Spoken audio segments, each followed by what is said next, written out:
Welcome, all my Cancer friends, to your weekly astrology forecast. This is for all my Cancer suns, my Cancer rising, my Cancer moons. We're going to look at the forecast for the week of March 29th through April 5th of 2020. So let's see. Let's get into it. I'm going to share my screen so you guys can see what's going on. So what do we have here? We have Mercury that has finally come out of its shadow period over here in your ninth house of Pisces. So whereas you may have been feeling a little bit lost and a little bit confused and a little bit just kind of floaty about what you're connecting with in terms of your higher truths and in terms of your higher philosophies of life and how you want to expand your life, kind of the knowledge and the wisdom that you're gaining, ways in which that you want to expand, there's going to be kind of this light bulb moment, especially as Mercury comes over Neptune here as well. Things are going to start connecting in the ways in which you want to expand the future of your reality. That kind of fogginess should come to a little bit of a clear there. And also, we have Saturn, which has already moved into your eighth house of transformation over here in Aquarius, and Mars is going to be coming over to meet up with this. So this is with anything in the eighth house. Eighth house involves endings and beginnings and transformations. So there's something that's going to come to an end here for you guys. There's something that you need to look at in terms of the connections in your life that are working for you and that are in your soul's alignment, with Aquarius being the sign that they're in.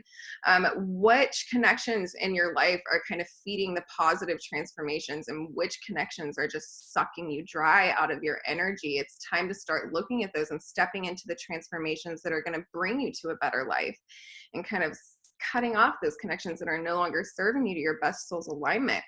All of my Cancer friends have had so much going on in your seventh house of partnerships and projects and relationships.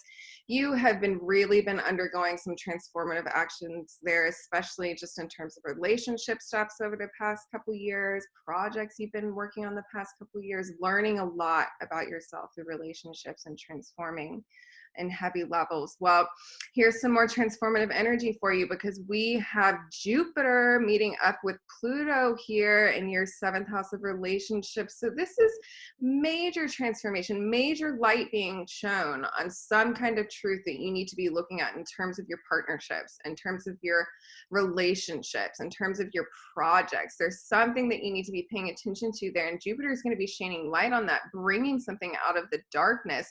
And this might be something connected to in the ways of something that needs to be coming to an end here with the connections in your life. We do have the sun over here. The sun is in Aries in your 10th house. So it's time for you to start building the world that you identify with. You've learned a lot about yourself through some of these transformative experiences in all of your relationships over the past couple of years. And now it's time to take kind of this identity that you've been learning about and start constructing your world and your view for the future that you have for yourself, your long-term goals, your long-term visions, your long-term career path. What are you identifying with in terms of what you want that to look like?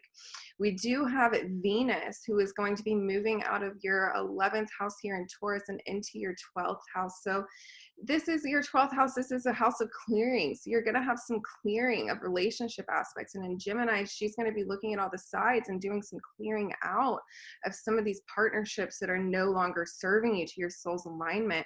Now, the moon's going to be opposing some of this energy, so it might be hard to emotionally look at some of these things, but it's important to be responsive and not reactive, and to really come from a place of tapping into your inner truth and what feels in alignment with you, because in your core, Cancer, you are one of the most powerful signs. You are ruled by a luminary. Your intuitive powers are intense. Your gut feeling will lead you in the direction that you're looking to get to. So lean into that. I know there have been disruptions, especially with Chiron over here in Aries and Uranus over here in Taurus. Things have been getting mixed up for all of us. But let's take a look into the cards and see what is going on there, what we can look at for some spiritual advice this week.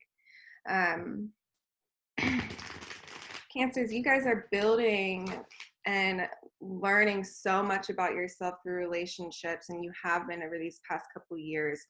And I know we're all in kind of these crazy moments right now, but it's really going to manifest for you as you start realizing what kind of partnerships are adding value to your life, and what energy to engage with there, and what needs to go. What is it that needs to end? What connections are no longer serving you?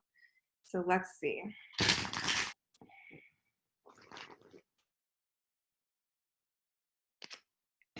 Yes, we have the Strength card. Okay, so yeah, this is a very powerful card. Cancers, you need to step into your inner strength and your inner identity that you've learned so much about throughout these past couple years, and learn that you have the strength to do things, right?